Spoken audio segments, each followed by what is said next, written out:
tèmi ǹjẹ́ jẹ́ mọ̀ wípé Alhaji Sikiru Ayinde Barrister ló fi King Saheed Osupa jẹ ọba orin ní year 2008 ẹ ti gbọ́ ẹ ti mọ̀ ẹ jẹ́ ń gbé yín débẹ̀. Ní year 2008 ní Barrister fi King Saheed Osupa jẹ King of Music, ìyẹn tó ń pè ní endorsement ni wọ́n endorse ẹ̀. Bákan náà ní year 2007 ní K1 The Ultimate fi Pasuma jẹ Ọ̀túnba Fuji. Ṣẹ̀wáyé láti ìgbà tí Saheed Osupa ti jẹ ọba orin yìí kò máa dẹ́kun láti máa release album ní ìgbà dé ìgbà. Láti year 2008 títí di wákàtí yìí ni Saheed Osupa ti máa ń release album tó dẹ̀ jẹ́ wípé àwọn orin tó máa ń kọ, àwọn orin tó mọ́gbọ́n dání àtàwọn orin tó dùn gbọ́ létí ni. Ẹ jẹ́ ká jọ gbọ́ lẹ́nu arákùnrin yìí níbi tó ti ń yànnàná àwọn oyè tí wọ́n fi Pasuma àti Saheed jẹ. Sórí ní 2007 ni wọ́n fi ọ̀gá ńlá Fuji which is Pasuma Wonder ni wọ́n fi jẹ Ọ̀túnba which is ẹni tó crown ẹ̀ ní K1 The Ultimate ní Ìsọ̀lọ̀ ní party kan ní Ìsọ̀lọ̀ ńgbà yẹn live kan ní Ìsọ̀lọ̀ ó dà pé ọba Ìsọ̀lọ̀ ló ń ṣe party ńgbà yẹn ní ibẹ̀ náà ti ní K1 ti endorse Pasuma Wonder as Ọ̀túnba Fuji. Bọ̀gbà tó wá di the following year again kó wá wo bí politics yẹn ṣe yí o gbà tó di following year the Fuji creator the owner of Fuji which is late Alhaji Sikiru Ayinde Barrister ó wá fi King Dr. Saheed Osupa ó fi òun náà jẹ King of Music. Àwọn èèyàn wá ń ṣẹ́yìn ní July 2008 àwọn èèyàn wá argue ṣé Osupa ò justify ẹ̀ nítorí pé Barrister àti Osupa ó jọjọ́ mọ́ Ìbàdàn. And I say no, this guy justify. Okay, láti ìgbà tó ti fi láti 2008 yẹn tó tún wá fi Saheed Osupa jẹ olúfimọ jẹ ọba orin gbà yẹn. Ẹ wá album tó ṣe tẹ̀lé. Ní 2009 ó ṣe Mr Music. Ní 2010 ó ṣe Marriage Affair.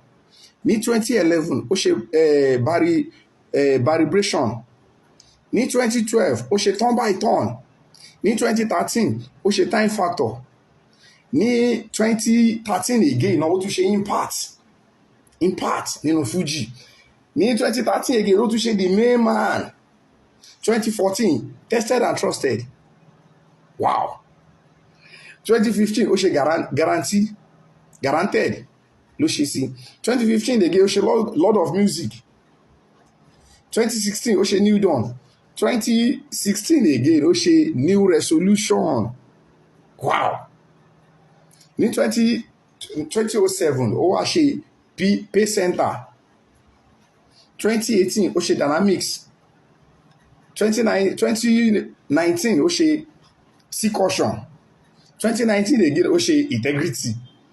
2020 ó wá ṣe Palmitation. 2021 ó wá ṣe Diary. 2022 ó ṣe Power of Music. 2022 again ó ṣe Fuji Template. 2023 ó ṣe Phenomenon. 2024 ó wá release Everlasting and Oracle. 2005 ó ṣe World Best. Àwọn orúkọ album yẹn gan lásán is strong and àwọn content tó dẹ̀ pò papọ̀ náà àwọn orin yẹn ọmọ is a banger ni. Láti 2009 yẹn títí di 2025 kò sí olórin kankan tó lè fi album ẹ̀ complete gbogbo album tó níyẹn.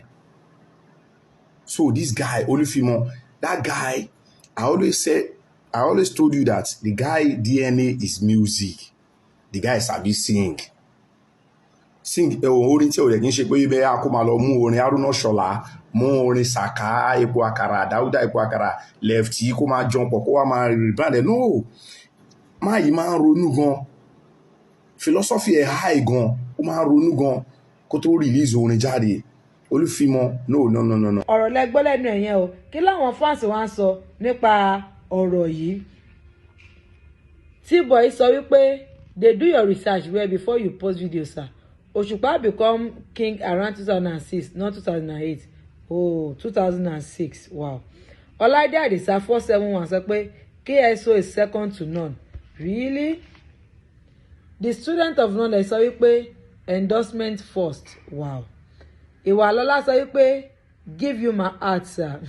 Really? IBM ní the album's title sef na banger. Heavy Heart sọ pé yes, it's too much. Orin pọ̀, ọba orin fún rẹ̀. Barak sọ wípé you no mention scores oníjọ̀gbọ̀n lélẹ̀ ó ní kò mention scores láàrin Pasuma àti Òṣùpá. So a ní ìrìjì bẹ́ẹ̀ lọ lórí ètò lónìí.